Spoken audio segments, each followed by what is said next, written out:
신영이는 76입니다.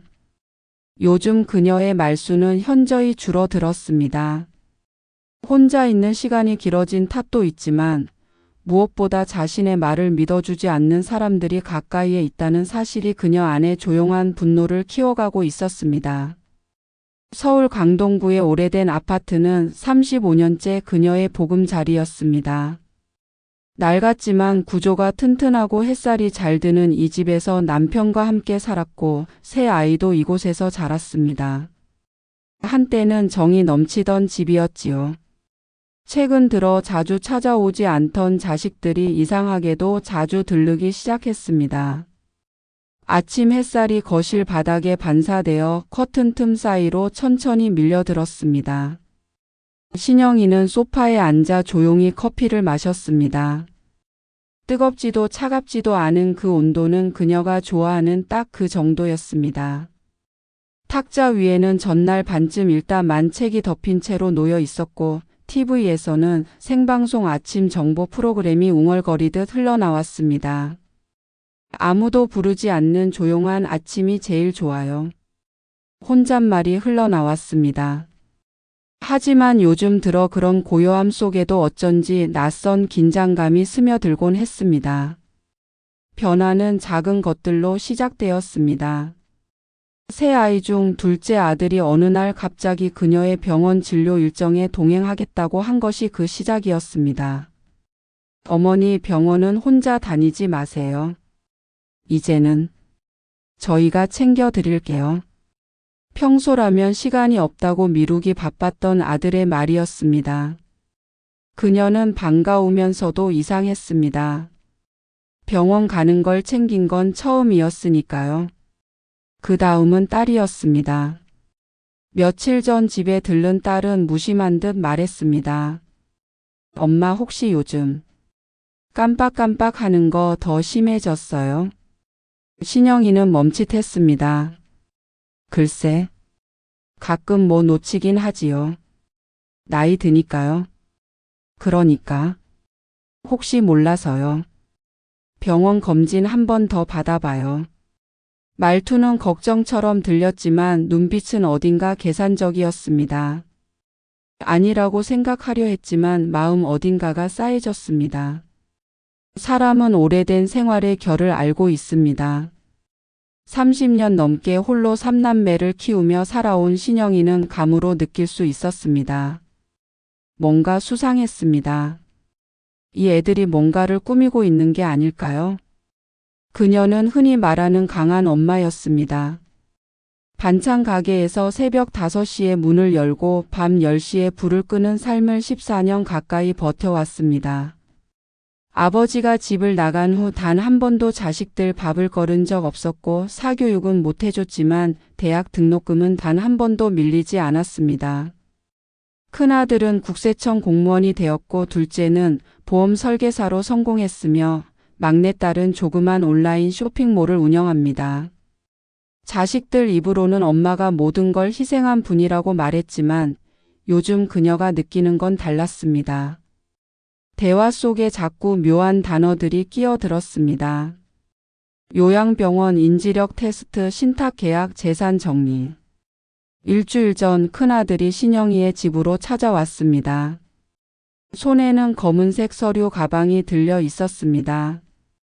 엄마, 이거 그냥 확인만 해봐요. 혹시 나중에 급하게 상황 생기면 당황하지 않게 미리 대비하자는 거예요.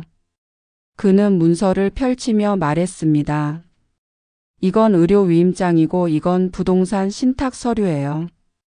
그리고 이건 요양원 입소 동의서인데 지금 쓰시라는 건 아니고요. 나중에 필요할 때를 대비해서요.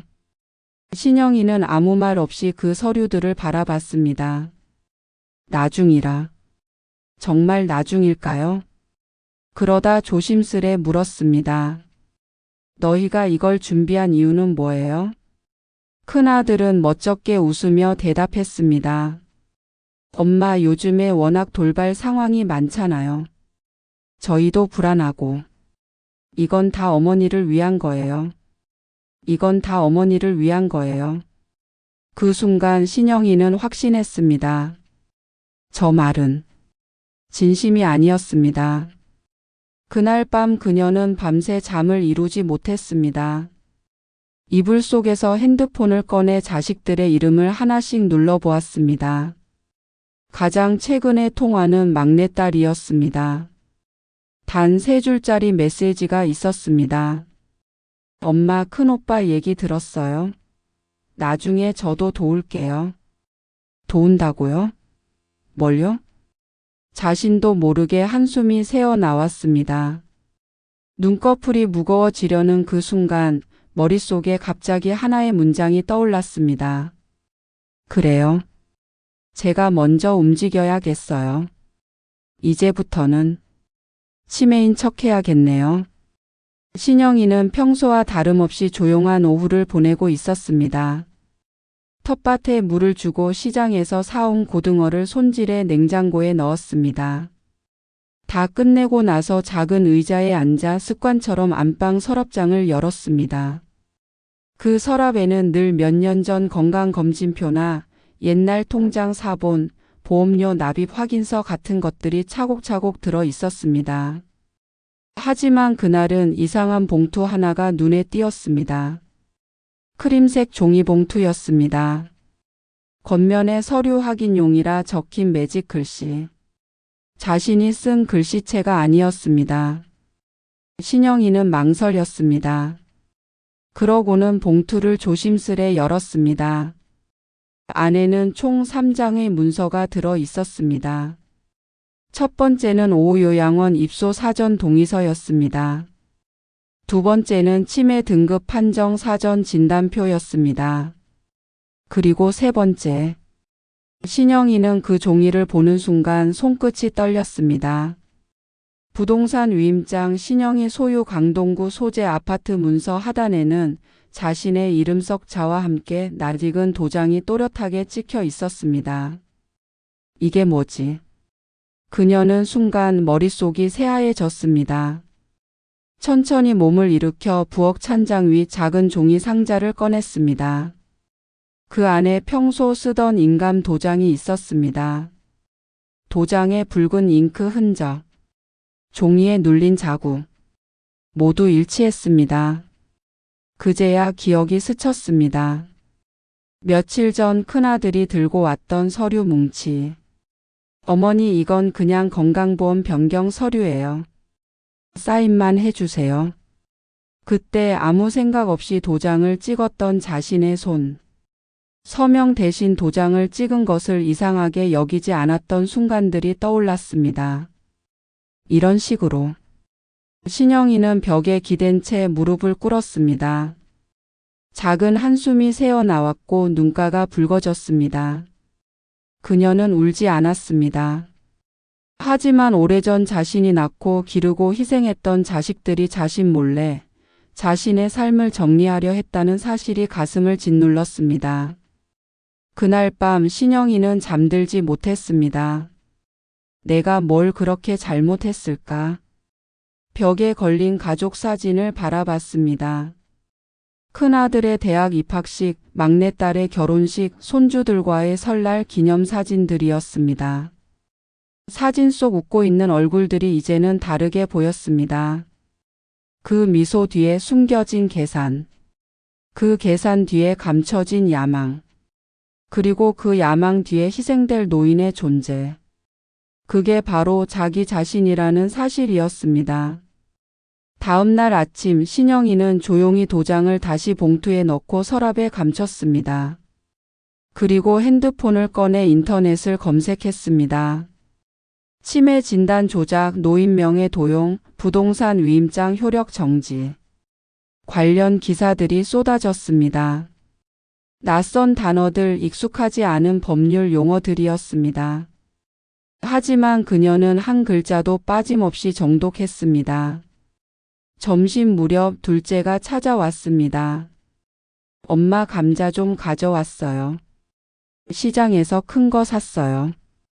신영이는 평온한 얼굴로 문을 열었습니다. 그래요. 들어와요. 둘째는 아무렇지 않게 부엌에 감자를 내려놓고 물을 마셨습니다. 그러다 무심코 물었습니다. 엄마 요즘 정신 어때요? 약은 잘 챙기시고요. 신영이는 고개를 천천히 저었습니다. 가끔 생각이 안 날 때도 있어요. 요양원 얘기는 좀 생각해 보셨어요? 생각해봤지요. 그녀는 창밖을 바라보며 조용히 말을 이었습니다. 근데 말이에요. 사람이라는 게 언제 떠나야 하는지, 언제 버림받았는지는 스스로 알게 되는 법이에요. 둘째는 그 말의 뜻을 정확히 이해하지 못한 듯 고개를 갸웃했습니다. 엄마, 그게 무슨 말? 아니에요. 신영이는 웃으며 감자를 들었습니다. 이거 삶아서 간장에 무쳐 먹으면 맛있겠네요. 그 웃음은 따뜻했지만 그 눈빛은 차가웠습니다. 신영이는 예전부터 억울한 일은 못 참는 성격이었습니다. 하지만 절대 화를 내거나 소리를 지르지는 않았습니다. 그녀의 방식은 조용한 관찰과 차분한 준비였습니다. 어릴 때부터 세 아들과 딸 하나를 키우며 늘 자식들 싸움 중 누구의 말이 진실인지 가려내는 것이 일이었고, 남편과의 갈등에서도 말 한마디 없이 오래 참다가 결국은 상대가 손을 들게 만드는 쪽이 자신이었습니다. 그래요. 가만히 있지 말아야지요. 그날 밤 신영이는 다시 서랍을 열어 위임장을 꺼냈습니다. 조용히 백과사전 사이에 숨겨두고 핸드폰을 들었습니다. 며칠 전 마을회관에서 무료 법률 상담이 있다는 종이를 받았던 게 떠올랐습니다. 그녀는 손가락을 곧게 펴고 숫자를 눌렀습니다. 안녕하세요. 노인복지법률지원센터입니다.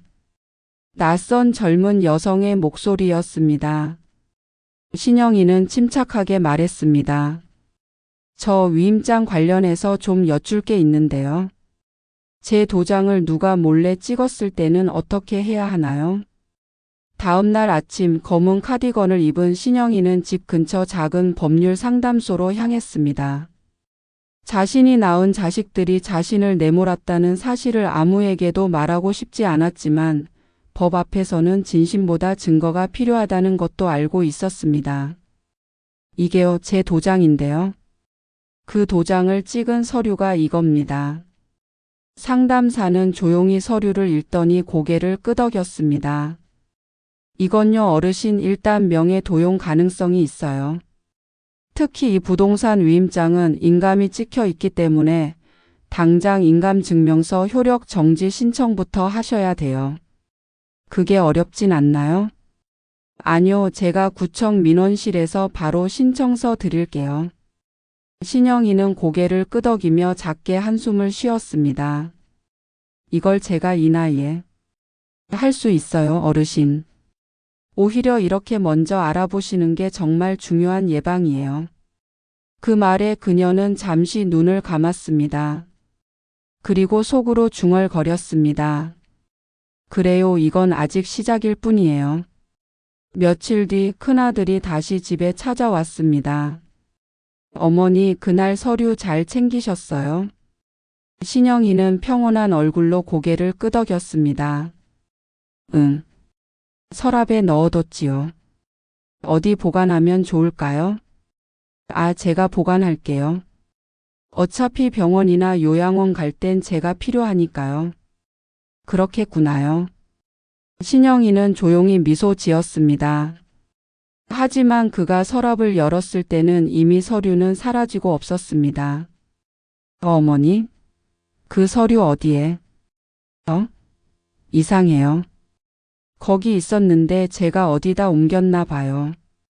그녀는 일부러 머리를 만지작거리며 눈을 피했습니다. 요즘 기억이 가끔 왔다 갔다 해서 미안해요. 큰아들은 고개를 갸웃하더니 이내 웃었습니다.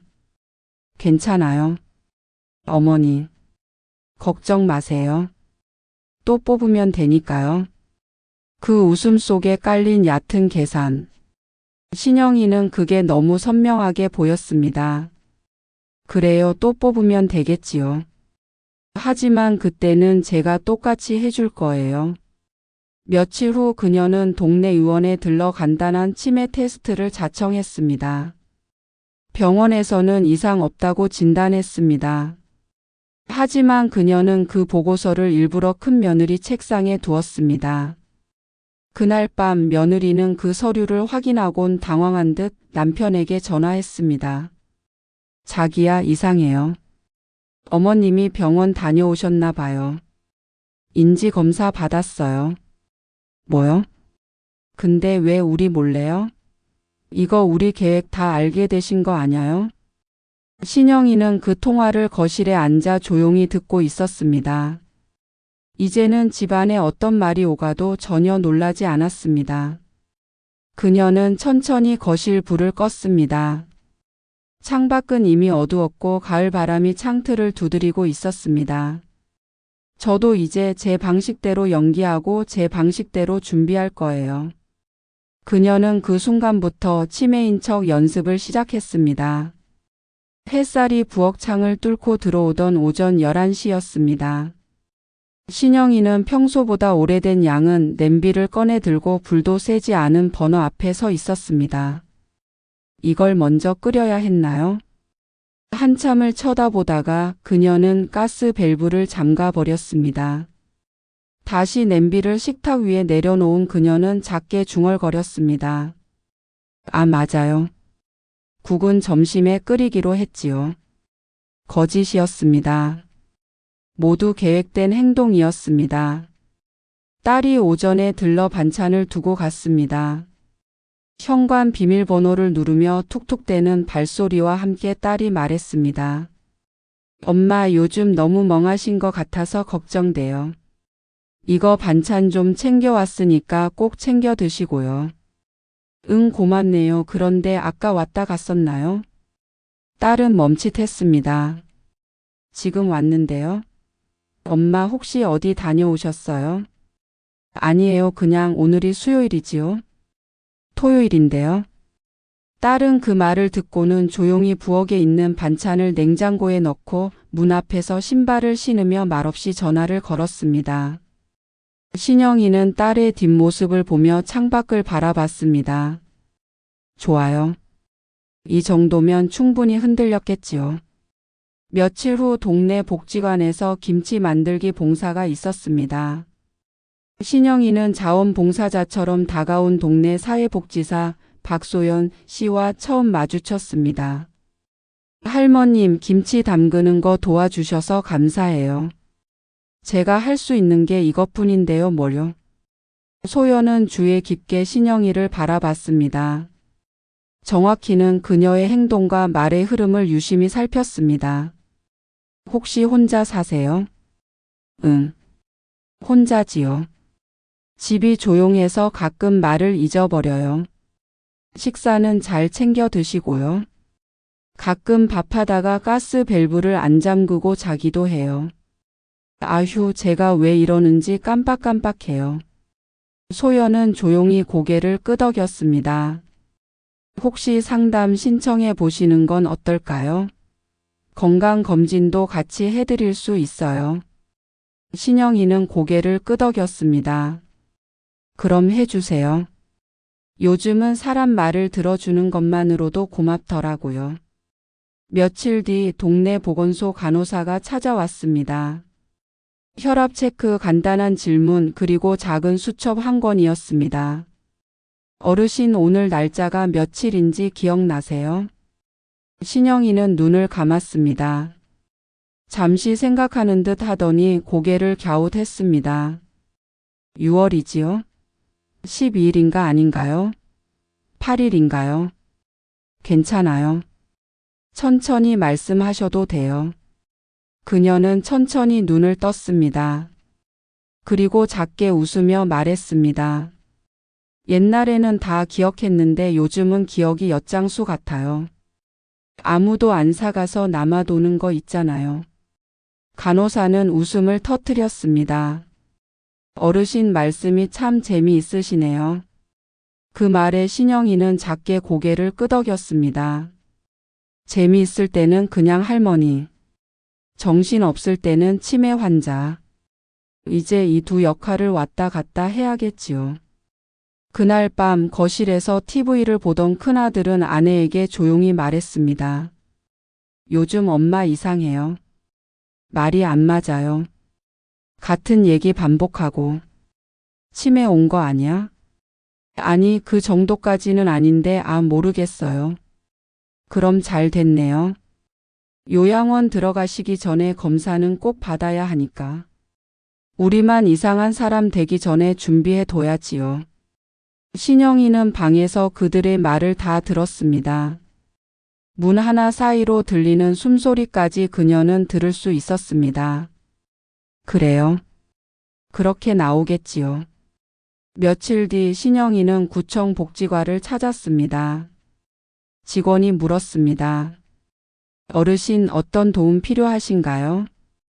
혹시 제가 요양원에 안 가고 혼자 지내는 법 같은 것도 알려주나요? 혼자 지내는 게 힘드시진 않으세요? 힘들긴 해요. 근데 더 힘든 건 안 힘든 척 하는 거예요. 누가 저를 위해 뭘 결정하는 게 제일 무섭더라고요. 직원은 잠시 말이 없었습니다. 어르신, 저희 프로그램 중에 노인 자율 돌봄 계획이라고 있어요. 혼자 사는 어르신이 자립적으로 생활하실 수 있게 도와주는 프로그램인데요. 신영이는 고개를 끄덕였습니다. 그거요? 저도 해보고 싶어요. 그 순간 이 싸움은 피하는 싸움이 아니라 지키는 싸움이라는 걸 그녀는 스스로 증명해 나가고 있었습니다. 창밖에는 늦여름의 햇살이 들이치고 있었습니다. 바람은 드물었고 나뭇잎은 고요히 흔들렸지만 신영이의 마음은 잔잔하지 않았습니다. 거실 탁자 위 서류 한 장이 놓여 있었습니다. 요양시설 입소 신청 동의서. 본인의 도장을 찍으면 그걸로 끝이었습니다. 그 종이를 바라보는 신영이의 눈동자는 흔들리지 않았습니다. 흔들렸던 건 오히려 그 종이를 가져다 놓고 한 번만 생각해 보세요, 어머니. 하고 나간 며느리의 발소리였습니다. 나이 들어 혼자 산다는 게 걱정은 됩니다. 근데 누굴 위한 걱정인가 싶기도 해요. 그녀는 스스로에게 말했습니다. 아무도 없는 거실, 아무도 듣지 않는 혼잣말이었지만 그 말만큼은 반드시 들어야 했습니다. 자신의 귀로, 자신의 마음으로. 아무리 생각해도 이건 제가 결정해야 해요. 서류는 그대로 두고 그녀는 휴대폰을 들었습니다. 며칠 전 구청 복지과에서 받은 명함이었습니다. 그곳에는 이렇게 적혀 있었습니다. 노인 자율 돌봄 계획 지역 커뮤니티 기반 생활 지원 프로그램 담당 김도현. 네, 어르신. 김도현입니다. 저예요. 며칠 전에 찾아갔던 신영이라고 해요. 목소리가 단단했습니다. 흔들림 없었습니다. 그때 말씀하신 프로그램 어떻게 시작하면 되는 거예요? 어르신 혼자서 자립생활을 원하신다면 우선 자기 돌봄 생활 계획서를 작성해 보셔야 해요. 그거 제가 쓸 수 있어요. 도움 드릴 수 있습니다. 언제 시간 괜찮으세요? 내일 오전에는 딸이 옵니다. 그 다음 날로 하지요. 그날은 온종일 제 시간이에요. 신영이는 전화를 끊고 문득 웃음을 터뜨렸습니다. 온종일 제 시간이라니 그 말 참 좋네요. 다음 날 딸이 오자마자 말했습니다. 엄마, 서류는 읽어보셨어요? 응. 글자가 작아서 두세 번 읽었지요. 솔직히 엄마가 혼자 사시는 거 저희 너무 걱정돼요. 요즘 자꾸 같은 말 반복하고 전화도 중간에 끊기고. 그러게요. 저도 제가 이상해졌나 싶더라고요. 그래서 요양원 이야기 나눈 거예요. 절대 나쁜 데 아니에요. 프로그램도 많고 어르신들끼리도 친하게 지내고. 근데 그게 당신이 좋아하는 삶이지 제가 원하는 삶은 아니에요. 딸은 말문이 막힌 듯 조용히 고개를 숙였습니다. 신영이는 다시 담담히 말했습니다. 저는 지금 누군가의 보호 아래 들어가는 게 아니라 제 삶을 지키는 쪽으로 가고 있어요. 그럼 엄마는 이대로 혼자 지내실 거예요? 혼자는 아니지요. 지금은 제 편을 다시 모으는 중이니까요. 딸은 조용히 물었습니다. 그게 누군데요? 복지사 김도연 씨, 보건소 간호사 이지른 씨, 동네에 있는 박소연 씨도 있지요. 그리고 저요. 엄마 자신도요. 신영이는 고개를 끄덕였습니다. 그래요. 제일 중요한 사람이지요. 제가 제 편 아니면 누가 제 인생 지켜주겠어요. 며칠 후 김도연 씨와의 만남이었습니다. 자기 돌봄 계획서 잘 써오셨네요. 제가 써보니까 살만한 인생이더라고요. 계획서에는 이런 내용이 적혀 있었습니다. 식사 하루 3끼 직접 조리, 일주일에 2번 반찬 가게 이용. 외출 시장 장보기, 동네 복지관 프로그램 참여. 의료보건소 정기 건강 체크 및 방문 진료 신청. 소통 지역 커뮤니티 모임주 1회 참여. 비상 연락망 김도연, 박소연, 옆집 김옥자 등 3명 등록. 이제 다음 단계로 요양원 입소 거부 의사 확인서 작성도 진행하겠습니다. 신영이는 서명란에 또박또박 이름을 썼습니다. 마지막 도장은 손이 떨리지 않게 힘을 주었습니다. 이제 법적으로도 제가 결정권자지요. 그렇습니다, 어르신. 그녀는 입꼬리를 올렸습니다. 이제야 제 인생의 도장이 찍힌 것 같네요. 며칠 후 큰아들과 며느리가 함께 찾아왔습니다. 어머니, 요양원 서류는 어떻게 하셨어요? 아, 그거요? 도장 안 찍었지요. 왜요? 어머니 지금 상태면 그게 제일. 제가 판단했어요. 지금 제 삶이 충분히 가능하다고요. 근데 어머니 요즘 자꾸 기억도 말도. 알고 있어요. 근데 당신들은 잘 모르지요? 제가 어디까지 일부러 그랬는지요. 둘은 멍해졌습니다.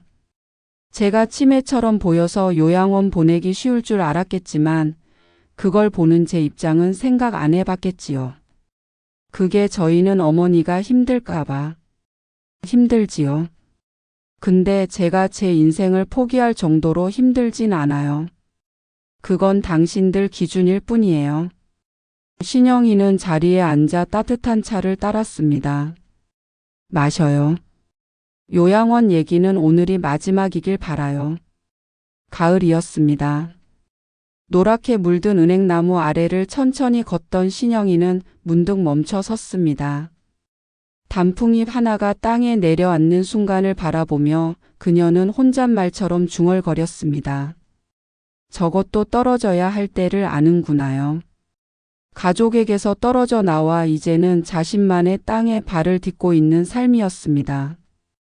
혼자라는 외로움보다 홀로 설 수 있다는 자유가 점점 더 깊어지고 있었습니다.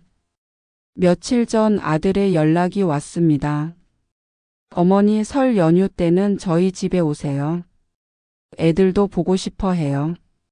그 말에 신영이는 잠시 머뭇거렸습니다.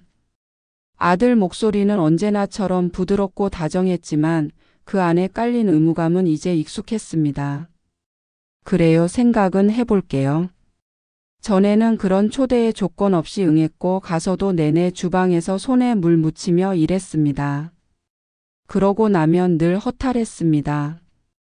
저는 가족이 아니라 가사노동자로 초대받았구나. 그 깨달음이 설날보다 더 씁쓸했습니다. 이번에는 달랐습니다. 그녀는 설 연휴를 위한 자신의 일정을 이미 지역 커뮤니티 게시판에 올려두고 있었습니다. 1월 30일, 2월 1일. 설맞이 마을 잔치 자원봉사 참여. 떡국 나눔 연극 리허설 어르신 말벗 봉사 신청 완료. 휴대폰 알림이 울렸습니다. 박소연 떡국 떡 3kg 주문 완료요. 이제는 아들 집이 아닌 마을회관이 명절의 중심이었습니다. 자원봉사날 신영이는 흰 앞치마를 두르고 어르신들 떡국을 나르며 웃었습니다. 한 그릇 더 드세요. 집에서는 눈치 보이셨지요? 할머니들이 깔깔 웃었습니다. 어쩜 그리 잘 알아, 영희 씨는. 저도 그랬거든요. 같은 나이인데도 늘 엄마니까 장손댁이니까 그런 소리만 듣고요. 그래도 혼자면 외롭지 않아요? 외롭지요. 그런데요. 신영이는 말을 멈추고 창밖으로 보이는 눈 덮인 나무를 가리켰습니다. 이렇게 눈 오면 혼자 커피 마시면서 창밖 보기도 해요. 그게 그렇게 평화로워요. 행사가 끝나고 커뮤니티 연극 모임이었습니다. 극본을 나눠받은 신영이는 60대 여성 역이 아닌 극중 어머니를 돌보지 않는 며느리 역할을 맡았습니다. 저 이 역할 할 수 있을까요? 연출자가 웃었습니다. 그래서 드린 거예요. 신영희 씨처럼 그 감정 아는 분이 해야 관객이 공감하지요. 리허설 중 대사 한 줄에 가슴이 뜨끔했습니다. 어머니는 늘 혼자셨는데 저는 그걸 보면서도 모른 척했어요. 한 줄 대사에 담긴 자신의 과거, 자식으로서의 시간, 그리고 지금의 자신까지 모든 게 겹쳐져 눈물이 맺혔습니다. 며칠 후 아들과 며느리가 찾아왔습니다. 설 연휴 하루 전이었습니다. 어머니 오시기로 한 거지요?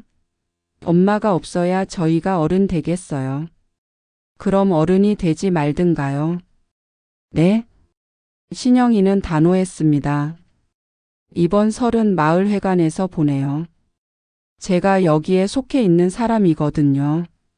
어머니 아무리 그래도 그쪽은 가족이지만 이쪽은 제가 선택한 사람들이에요. 며느리는 차마 말을 잇지 못하고 서운한 표정만 지었습니다. 신영이는 한 발짝 다가갔습니다. 그리고 차분히 말했습니다. 이제는 당신들만의 가정을 이루세요. 저는 그 바깥에서 살겠습니다. 그게 우리 모두를 위한 평화예요. 그날 아침 신영이는 이상한 꿈을 꿨습니다. 어딘가 낯익은 집이었습니다. 문을 열고 들어가니 거실 한가운데에 액자 하나가 놓여 있었습니다. 사진이 아니라 등기부등본이었습니다. 분명히 자신 이름으로 된 집이었는데 어느 순간 이름이 지워졌습니다. 그리고 그 자리에 낯선 이름이 올라왔습니다. 박지훈. 그건 아들의 이름이었습니다. 이거 제 집인데. 그녀가 울먹이며 말하는데 뒤에서 누군가 웃었습니다. 희미한 웃음소리였습니다. 어머니 이제는 좀 쉬세요. 다 어머니를 위한 거잖아요. 꿈에서 깼을 때 이불 속 손이 식은 땀으로 젖어 있었습니다. 그날 오후 그녀는 마을버스를 타고 읍내 법무사무소에 들렀습니다. 멀쩡히 앉아 등기부등본을 떼달라고 하니 사무장은 무심하게 컴퓨터를 두드렸습니다. 주민등록번호 다시 한번 말씀해 보시겠어요? 8703에 1027이에요. 출력된 종이를 들고 사무장은 잠시 망설였습니다. 이게 맞긴 한데요. 등기 명의는 지금 박지훈 씨입니다. 신영이의 입술이 딱 벌어졌습니다. 그게 무슨 말씀이세요? 이 집 제 돈으로 산 집이에요. 제 명의였다고요. 사무장은 조심스레 말을 이었습니다. 2023년 11월 14일에 소유권 이전이 이루어졌습니다. 양도 계약서가 접수됐고요. 인감 도장도 확인됐어요. 양도라니요. 저는 아무것도 한 기억이 없는데요. 그녀의 손이 종이를 덜덜 떨었습니다. 도장이라면 지난 겨울 감기 몸살로 누워있던 날이었습니다. 그날 며느리가 와서 어머니 중요한 서류 좀 정리해요 하던 말이 기억났습니다. 도장 찍으라고 했던 노란 봉투였습니다. 이건 연말정산이에요. 엄마 앞으로 된 게 많아서 저희가 대신 정리하려고요. 그때 멀쩡히 읽지 못한 자신이 원망스러웠습니다. 몸이 아프면 마음도 무너진다는 걸 그녀는 너무 늦게 깨달았습니다. 집에 돌아와 방 한가운데 앉았습니다.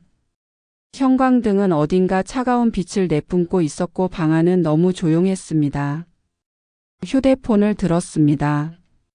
그동안 보내온 아들의 메시지를 다시 읽었습니다. 엄마, 이건 다 엄마를 위한 일이에요. 명예 같은 건 저희가 관리해 드릴게요. 그게 더 안전해요. 엄마, 너무 걱정하지 마세요. 어차피 같이 쓸 집이에요. 같이 쓸 집이라면서 왜 제 이름은 지웠을까요? 이튿날 신영이는 읍내에 있는 법률상담소에 갔습니다. 자원봉사 변호사가 앉아 있었고 그녀는 조심스레 물었습니다. 자식한테 명예 넘긴 걸 되돌릴 수 있나요? 변호사는 한숨을 쉬었습니다. 정상적인 양도 계약이라면 힘들지요. 단 사기나 기망이 있었다면 이야기가 달라집니다. 인감 도장이나 신분증을 무단 사용했거나 본인의 의사를 왜곡한 경우에는 취소가 가능합니다. 그녀는 잠시 입을 꾹 다물었습니다. 치매 진단서가 있다면요? 예? 제가 치매가 맞다면 그 계약은 무효겠지요. 진단 시점과 계약 시점이 중요합니다. 그런데요, 진짜 치매가 맞으셔야. 신영이는 조용히 웃었습니다. 아주 짧게 피식 웃었습니다. 제가 치매인 척하면요? 변호사는 말을 잇지 못했습니다. 그 웃음에는 슬픔도 분노도 체념도 있었습니다. 그 사람들은요, 제가 아무것도 모른다고 생각해요. 제가 순하게 잊어주길 바랐겠지요. 근데 저는 다 기억해요. 그 종이, 그 도장, 그 표정까지요. 그날 밤 신영이는 책상에 앉아 편지를 쓰기 시작했습니다. 박지훈 씨, 이건 당신의 어머니가 쓰는 글입니다. 당신이 가져간 집, 당신이 훔친 이름, 저는 아직 기억하고 있습니다. 저는 치매가 아닙니다. 아니, 어쩌면 치매인 척 시작해야겠어요. 그래야 세상이 당신들의 거짓말을 이해하겠지요. 어머니, 요즘 좀 깜빡깜빡 하시는 것 같아요. 박지훈은 그 말을 무심하게 꺼냈습니다. 아내는 말끝마다 치매 초기 아니야? 란 농담을 덧붙였습니다. 신영이는 아무 말도 하지 않았습니다. 그저 웃었습니다. 천천히 아무 표정 없이 웃었습니다. 어디다 뒀더라 지훈아, 제 약 봉투 못 봤어요? 그녀는 일부러 약통을 세탁기에 넣었습니다. 그게 시작이었습니다. 아, 맞아요. 제가 아까 냉장고에 속옷 넣었더라고요. 진짜로 그렇게 했습니다. 며느리가 멍한 얼굴로 냉장고를 열던 순간 그녀는 식탁 위에서 시선을 거두지 않았습니다. 제가 점점 이상해지나 봐요, 지훈아. 목소리는 작았고 눈빛은 공허했습니다. 그러나 마음은 분명히 깨어 있었습니다. 며칠 후 신영이는 읍내 병원에 갔습니다. 신경과 진료실 앞에서 30분을 기다렸습니다. 최근 기억력 저하를 느끼십니까? 내 약속도 잘 잊어버리고요. 혼자 생활은 가능하세요? 글쎄요, 가끔은 밥도 챙겨 먹는 걸 잊어요. 의사는 고개를 끄덕이며 차트를 썼습니다. 그녀는 가방에서 꺼낸 오래된 사진 한 장을 바라보았습니다. 남편과 찍은 1987년 가족 사진이었습니다. 손자 사진이 아니라 남편 사진이었습니다. 이분은 누구세요? 의사가 물었습니다. 신영이는 그때야 사진을 내려놓았습니다. 잘 모르겠네요. 낯이 익은데. 그 말에 의사는 조심스럽게 말했습니다. 신경인지 검사를 받아보시지요. 조금 불편할 수도 있어요. 그녀는 고개를 끄덕였습니다. 내색하지 않았지만 그녀는 정확히 알고 있었습니다. 이 검사가 증명서가 될 거라는 걸요. 집에 돌아오니 현관 앞에 아들이 와 있었습니다. 그녀는 일부러 가방을 두고 밖에 나갔습니다.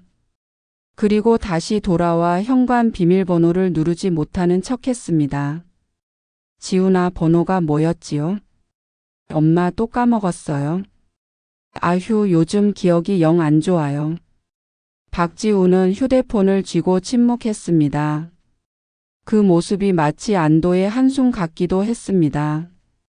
이제 진짜 요양원 보내도 되겠구나, 그 생각이 그의 머릿속에 맴돌았을지도 모릅니다. 어머니, 저희랑 같이 사는 게 나을 수도 있어요. 아니면 그런 시설도 좀 알아볼게요. 그녀는 눈을 동그랗게 떴습니다. 그리고 이렇게 말했습니다. 그래요, 그래줘요. 제가 아무래도 이제는 자신이 없어요. 말끝은 떨렸고 손은 무릎 위에서 조용히 모아졌습니다. 그날 밤 신영이는 일기장을 꺼냈습니다. 펜을 들고 천천히 글을 써내려갔습니다. 이름을 잊은 게 아닙니다. 믿음을 잃은 겁니다. 사람은 믿음이 사라질 때 모든 걸 잊은 척하게 되나 봅니다. 며칠 후 병원으로부터 진단서가 도착했습니다. 경도 인지장애 의심. 추적 관찰 필요. 정식 치매 판정은 아니었지만 그녀가 원하던 시작이었습니다. 그녀는 그 종이를 가방에 넣었습니다. 그리고 읍내 법무사무소에 다시 갔습니다. 이 서류면 제 말이 좀 더 설득력 있겠지요? 사무장은 조심스럽게 고개를 끄덕였습니다. 이걸로 어떻게 하실 생각이신지요? 신영이는 눈을 들지 않았습니다. 천천히 대답했습니다. 제 집은 제가 돌려받아야지요. 이름을 다시 제 자리로 돌려놔야겠어요. 조용한 법무사 사무실이었습니다. 창밖으로 늦가을 낙엽이 흩날리고 신영이는 작은 손가방을 무릎에 올려놓은 채 말없이 앉아 있었습니다. 사모님, 이거면 충분합니다. 이 자료로 민사도 가능하고 형사 고발도 진행할 수 있어요. 법무사의 말에 신영이는 가볍게 고개를 끄덕였습니다. 눈빛은 흔들림 없이 단단했습니다. 그 애들 고의였어요. 저를 모르게 하려 했던 게 아니라 일부러 속였어요. 그녀는 손가방 안에서 낡은 노트를 꺼냈습니다. 거기에는 한자 한자 적힌 지난 몇 달간의 기록, 치매 연기 중 기억해낸 서류 이동 경로, 자식들의 말투, 톤, 대화 내용까지 빼곡히 적혀 있었습니다. 영희 씨, 이걸 법정에서 말할 준비는 되셨습니까? 해야지요. 제가 입 다물고 있으니까 이 사단이 난 거예요. 저 하나 참으면 가족이 평안하겠지 싶었던 그 생각부터가 틀렸더라고요. 신영이가 정갈하게 한복을 입고 법원 입구에 서 있었습니다. 기자들 몇 명이 작은 법정 앞을 서성였습니다. 한쪽에서 자식들은 얼굴을 가리고 있었습니다. 자식들에게 민사 걸다니 참 말세야 말세.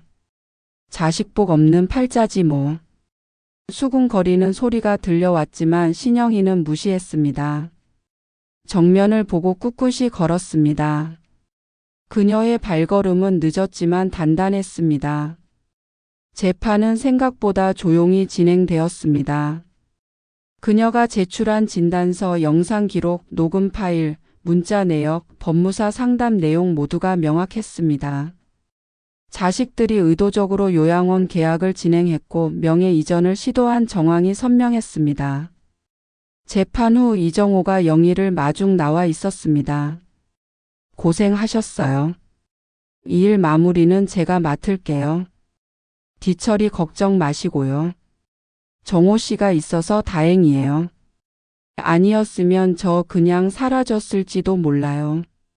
그녀의 말에 이정호는 잠시 말을 멈췄습니다.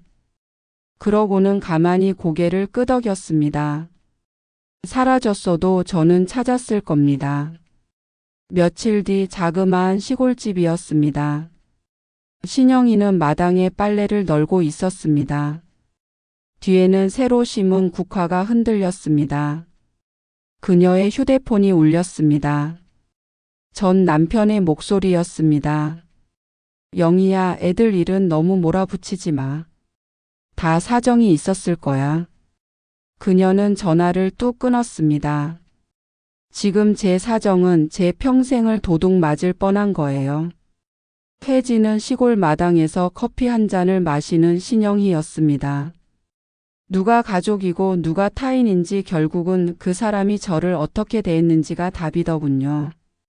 가족이니까 참아야 한다는 말. 이제는 하지 않기로 했어요. 법이 가족을 막을 순 없지만 최소한 저를 지킬 순 있거든요. 그리고 그걸 이제야 알았어요.